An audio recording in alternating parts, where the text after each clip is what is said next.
Go ahead and call the Douglas County PIER Disaster Recovery Grant Program meeting today. Today is March 20th and it is currently 1:05. I'm going to give a little bit of background. Do we need to do roll call? Do you want to call the names? Why don't we just go and introduce? Sure. Douglas County Commissioner Tom Kress. Tim Vredenberg. Teresa Haga, CCD Business Development Corporation. Gina Beam. Jennifer Miller, recorder. Emily Ring, County Emergency Manager. And then online we have Terry Long from Oakland, Teresa Lancy from Oakland, Danielle Dorrington from HCS, Julie Lavrine from HCS, and Shelley Hawkins from HCS. Thank you. I'll go ahead and give a little bit of brief program overview. So the Douglas County PIER program is a grant opportunity for community disaster recovery projects. The program provided just shy of $2.4 million to Douglas County to address the unmet infrastructure planning and economic revitalization recovery needs from the 2020 Labor Day fires. The PIER is part of REORGAN, which was funded by a U.S. Department of Housing and Urban Development Community Development Block Grant. PIER allows most community development block grant eligibility activities except for housing construction. All activities must address an allowable national objective, which is in most cases is either serving populations with low to moderate income or urgent needs. We're going to go ahead and have a presentation from Oakland about the project that we'll be considering today.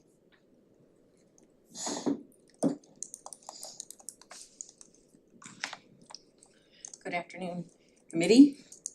My name is Betty Keeley. I'm the mayor of Oakland, and we are here to discuss the impacts of the Archie Creek fire of 2020.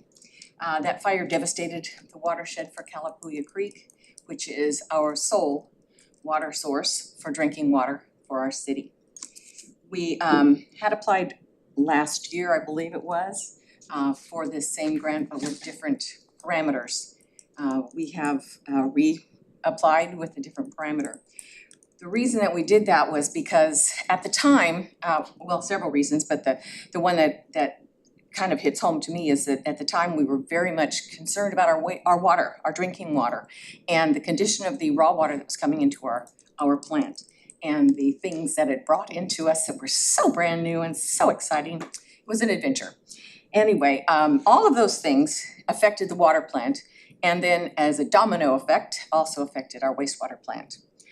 The sludge that was created by the number of times we had to backwash our water plant to get all the icky stuff out of our drinking water went directly to our wastewater plant. So that was an accumulation of, do you know what sludge is? They often call it cake, which was, it's kind of not really true. But sludge is a messy stuff that we have to get rid of. We can't, it builds up in our basins and processors, and we have to get rid of it. And so we had to employ our regular sludge hauling company to come pick up twice as much in the last couple of years as we've had to before, because of all of the things that are coming down to us in the creek. We realized that it was also impacting a lot of the equipment in our plant. And so the initial grant was for our water plant mainly because of the fact that we needed to get those contaminants out of our water. Now that's also impacting our wastewater plant. So we have come back with a request that is an isolated wastewater treatment request. We have a lot of issues with dumping the stuff that we prepare and process into Calapooia Creek. We get it out of Calapooia Creek, we put it back in, and we hopefully put it back in the same manner as we took it out, but a lot of times that does not necessarily happen. We do in the summertime transport all of our wastewater to our agricultural fields where we land apply so that we do not impact the creek at a low level.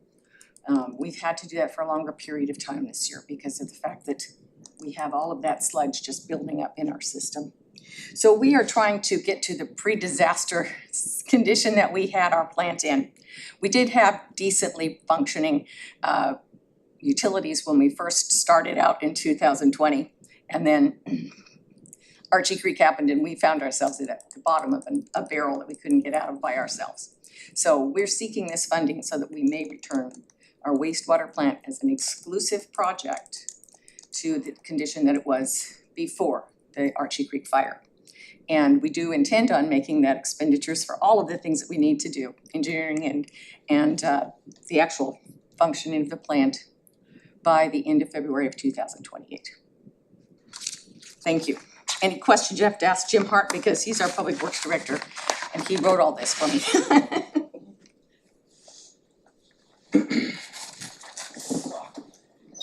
Do you have any other technical questions that beyond what the mayor specified? So maybe a little more background exactly on what you're trying to do? So,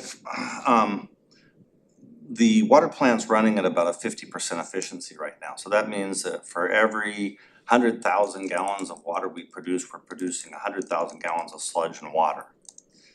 And that water and that sludge both have to be treated and processed, and it has to be either put back in the stream under permit, or it has to be land applied out on the fields.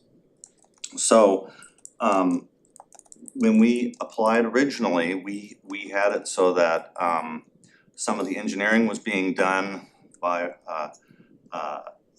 an A&E project that we had, and then the construction of some of these devices that we were gonna put in the wastewater treatment plant the last time we applied would address our sludge and water issues. And so because of the difference in how the grants function, they were not really compatible with each other. And so it was recommended that we isolate just this project alone and move everything in so there'd be no cross-agency funding.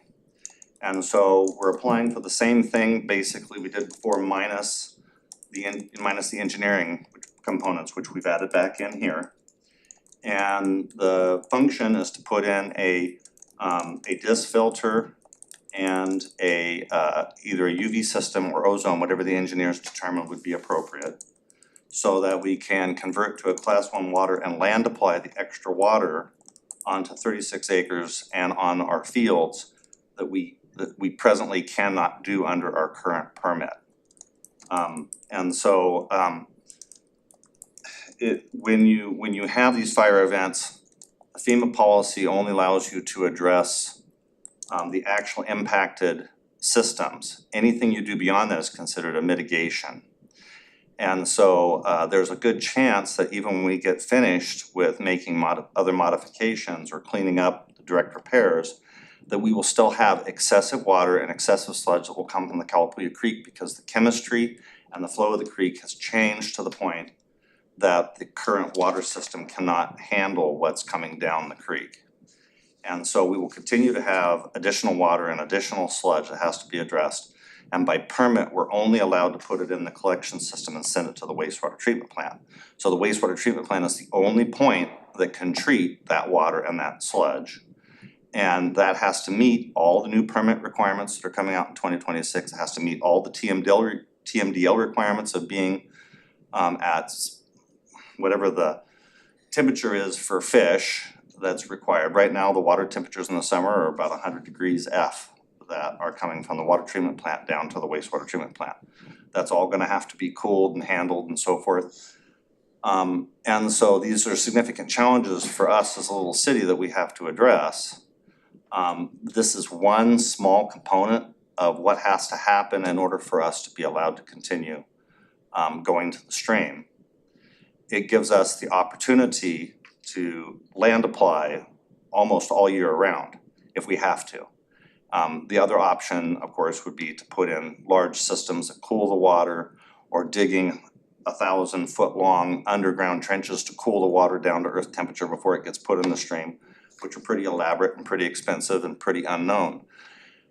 And so that's the reason for this specific ask, is to try to get the water to a class 1 and be able to land apply as much of it as we possibly can to reduce our impacts on our TMDL and our permitting and everything next year. Does that make sense? Is your water, you still have the previous issue with your water treatment facility though? Well, so I will say this, every day that goes by, the water gets better. But the major impacts on the stream are that the loaded organics have created blue-green algae in the stream. So every test we've run shows blue-green algae and about dozens of other algaes that are in the stream, especially in summer. Those algae blooms go all the way up through the water treatment plant because the water treatment plant isn't made to treat algae. So the turbidity meters in the morning will be 0.01 and in the afternoon they'll be above 0.3 above the regulatory minimum just because of algae bloom. And it usually is algae dying off because the water temperature's gone up to 100 degrees. So even though the water may not be harmful, the effect is that you're out of compliance in their highest tier for OHA because you can't report that you have clean water during the time of year that you have the maximum demand.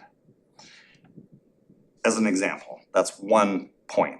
The other point is that the mountainous range that we live in, which is very steep, now that a lot of the trees and the tree roots are not there, there is water that usually is in the roots of the trees that gets into the groundwater table. Since the fire, the city has had to take on another 2,000 residents that are provided water through bulk water that don't have water in their wells that are supplied by our bulk water suppliers, which is more than we have of hookups in the city, and we're not really getting compensation for, but yet we're supplying that through bulk water to homes that don't have water. And then the iron and magnesium bacteria that got into the filters, which still has not been repaired, they have a residual slime that gets on your optics and on your UV, which makes them out of compliance.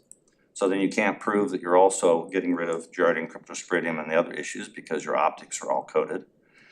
So really, we don't have, it hasn't improved. It hasn't improved and there's been no We have another grant that we're going to address the water system, that front end. Yeah, and we had them all together, but like as I said,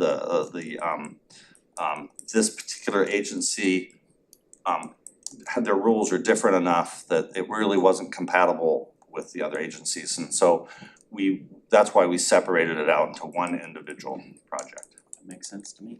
Yeah, and we are very open to any suggestions anybody has that would get us out of our current situation. What is So- your intake water temperature in the peak of the summer?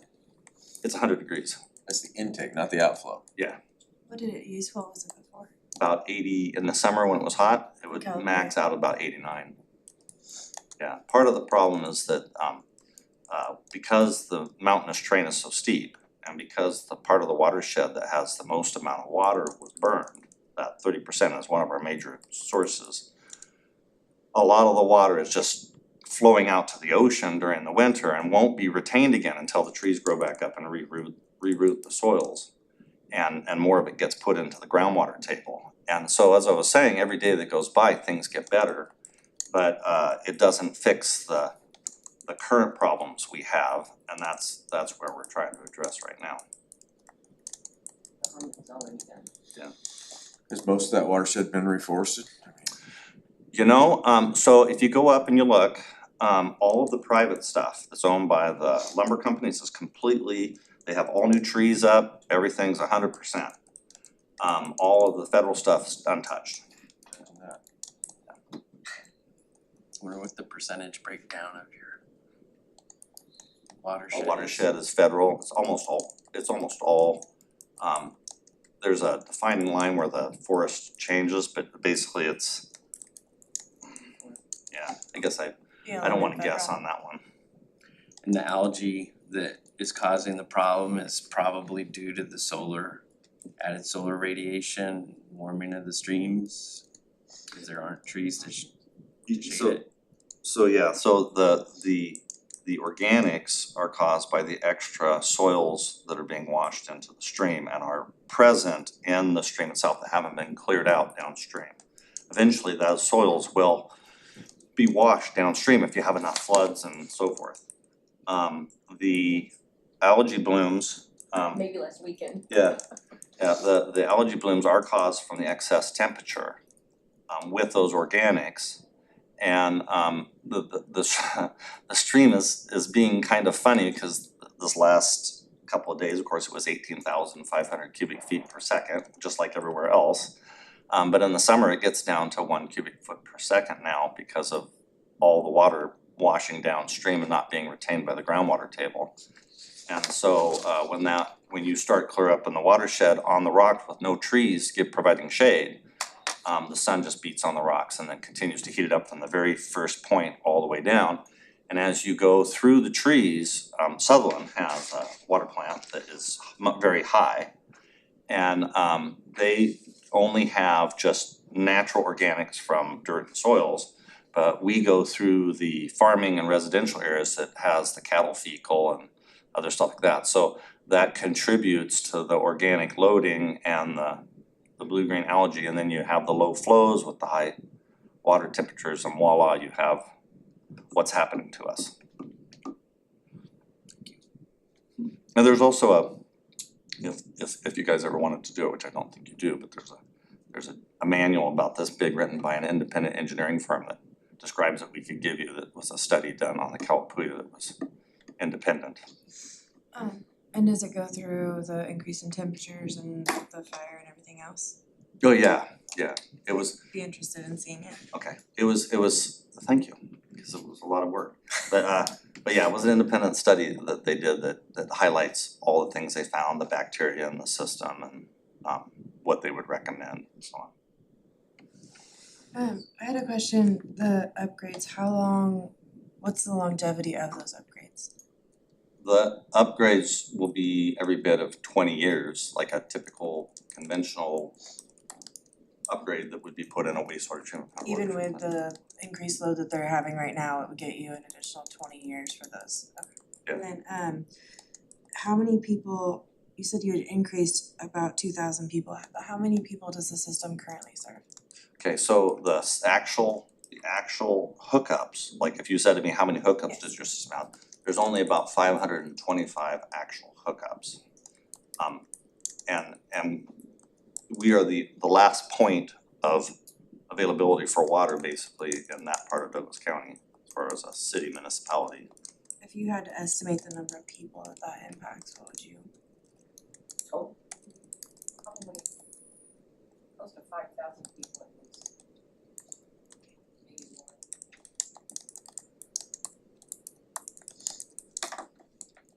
You said you guys do allow people to, the wells and everything have changed, you do allow them to draw off your system in order to supply holding tanks and stuff. For bulk water. And they're getting potable water from you? Yeah.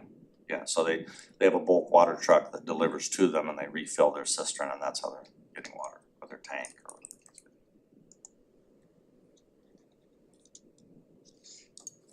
Any other questions? Okay, we'll move on, thank you. Thank you. Now it's time for the general public questions or input. I don't see anybody in person. Did we have anybody send any questions ahead of time? No questions ahead of time. Okay, we'll move on. So now we're gonna open up time for OHCS funders to ask any questions of the presenters, or since there wasn't any public, would they like to ask questions?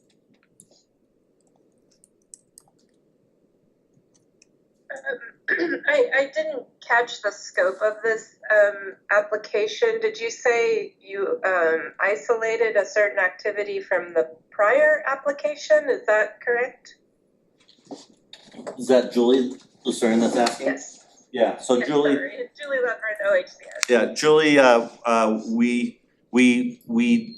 we separated out the equipment at the wastewater treatment plant so that it's just one project that doesn't have any other funding sources, that has its own engineering, its own project management, and its own project completion date that will complete before 2028. Thank you.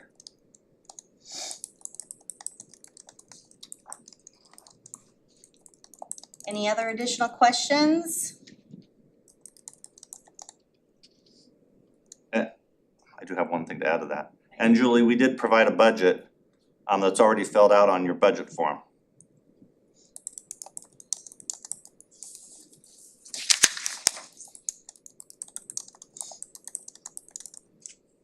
I don't know if she heard that, but I did, I cannot see any documents, or haven't reviewed any documents submitted, for this revised project, so, once, the committee agrees to recommend this to OHCS, I will be reviewing. Okay, thank you, Julie. Okay, so we'll take some time, the committees will complete our ranking sheet, and then, once we're completed, we'll, move forward with making our recommendation.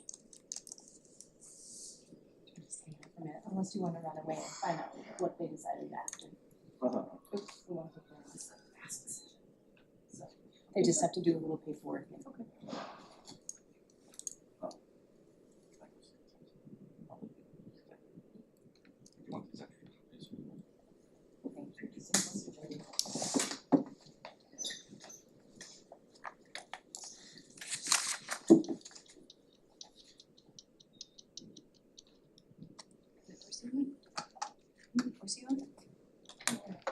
You wanna catch him? Hi.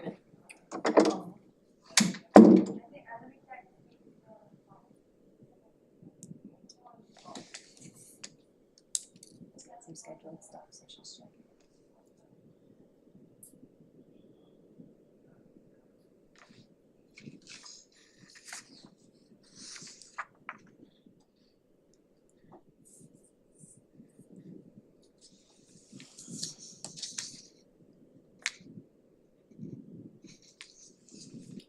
For those folks online, if you weren't tracking, the committee is just reviewing the criteria and doing their individual considerations, and then when they're ready, we'll do a compilation, and then the chair will pick the agenda back up.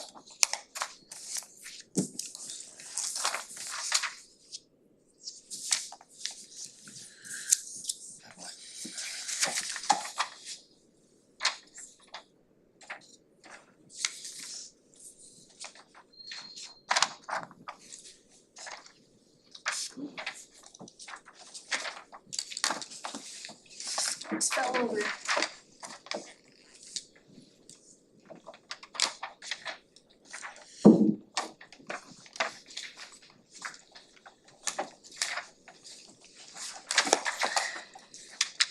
Double check with me, just for fun. I gotta take off my shoes. Step in. Okay. Like that.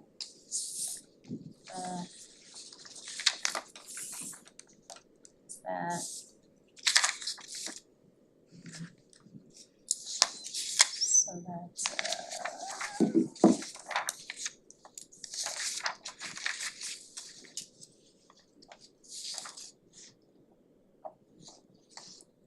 I'm gonna give these to Teresa. Can I check my math?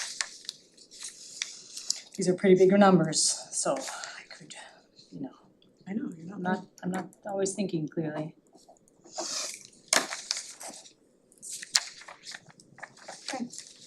Thank you. The totals for all of them is on the bottom, it's the same number. For the total. So basically nothing's changed since round one. It looks very much the same in terms of, I mean, I think individually there was some change, but the total is very similar. Okay, so that brings us to determining if we want to recommend this project be forwarded to OHCS for clearance of eligibility as well as approval, final approval. I think we still need to vote as a committee, but is this where you want me to rank them out publicly or after we vote? I can't remember what we did in round one, to be honest. Julie, are you still online? I'm here, Emily. Okay, what would you like to hear from the committee at this time? Did they vote to recommend the project? We were asking if you need to hear the ranking score as it stands currently, and then No, if Okay. you want to send that to me after, that is fine. okay, you'll get a copy of all of those, so you just need to hear the recommendation at this point. That's correct, Okay. yes. Okay, then I will ask for a motion from the committee. I would move to recommend this project to move forward to OHCS. Do I have a second? A second. Okay, is there any questions?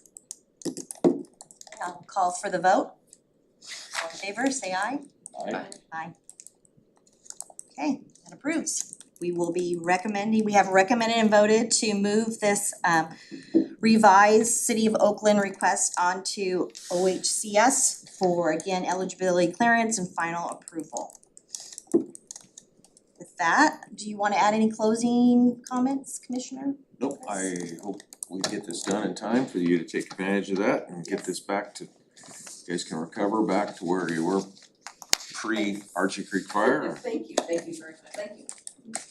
And the only thing I would add is, again, I'm appreciative that you were able to put a revised, because we in round one, we felt like the city of Glide and Oakland were definitely the most impacted by these fires. And we would very much like to see your needs met first. So with, because we can't afford it any other way. so with no other business, we will adjourn the meeting.